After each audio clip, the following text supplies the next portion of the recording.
Two detectives, one brain cell. The first thing Detective Elnur noticed that morning was that the office smelled like burnt coffee and disappointment.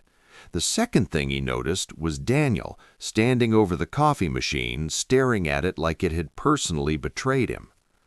Daniel turned around slowly and said, "I think the machine is angry at me." Elnur sighed and sat down.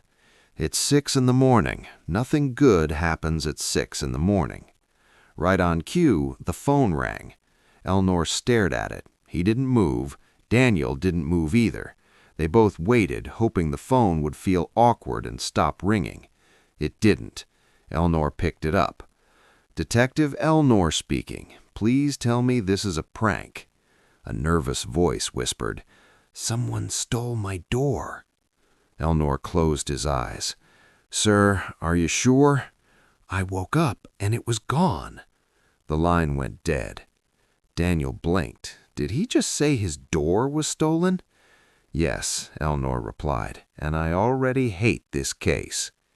The apartment was exactly as described. Walls, windows, furniture, even a welcome mat that said "Home Sweet Home." No door. Daniel stood in the doorway, carefully stepping over the imaginary threshold. "I don't know how to process this. It feels illegal to enter." Elnur pulled out his notebook. Possible suspects. Daniel thought for a moment. Very strong man or a very committed idiot. A neighbor leaned out of another apartment and shouted, "They took it at night. I heard whistling." Elnur paused. The door thief was whistling? "Yes," the neighbor said, "happy whistling." Daniel nodded seriously. That's not normal behavior. They interviewed the victim, who looked more confused than traumatized. "Did you lock the door?" Elnur asked. The man frowned. "I usually do." Daniel leaned forward. "Usually." "Well, I remember thinking about locking it." Elnur wrote that down, even though he knew it wouldn't help anyone. Back at the station, they checked security footage from nearby cameras. At 3:14 a.m., a man appeared on screen carrying a full wooden door under his arm. He walked calmly, stopped, looked directly into the camera, smiled, and waved. Daniel watched the clip 3 times. "I think that's the most confident criminal I've ever seen." Elnur nodded. He didn't even jog. Their next lead took them to a hardware store. The cashier recognized the description immediately. "Oh yeah, door guy." Elnur froze. Door guy? He comes in every week, buys handles, hinges, locks, never buys doors. Daniel whispered, "That feels intentional." They found him in a warehouse on the edge of town, sitting on a chair surrounded by doors.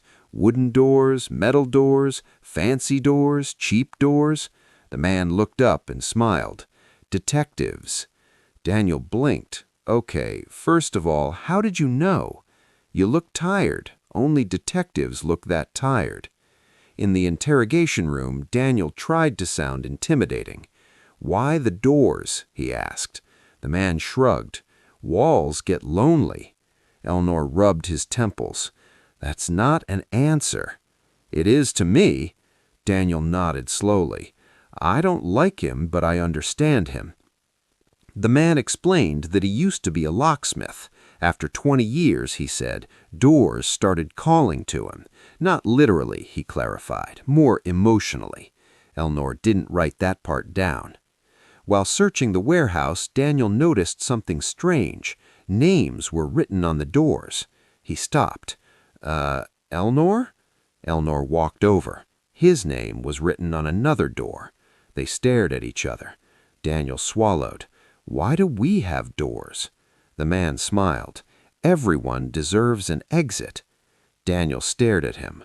"Okay, that was unsettling. Please never say that again." The suspect suddenly ran. Daniel ran after him and immediately tripped. Elnur ran after Daniel and tripped over Daniel. The suspect stopped running, turned around, and asked if they were okay. Daniel waved from the floor. "Just give us a second." In the end, the man was arrested. All the doors were returned to their owners. Almost. Back at the station, Elnur opened his office and stopped. There was no door. Daniel laughed so hard he had to sit down. Elnur stared at the empty doorway and said, "If I find out you did this—" Daniel wiped his eyes. "I swear I didn't steal your door. I just enjoyed this." The phone rang again. Elnur answered it carefully. A familiar voice said, "Hello? I think someone stole my window." Elnur slowly hung up. Daniel nodded. "Tomorrow." End.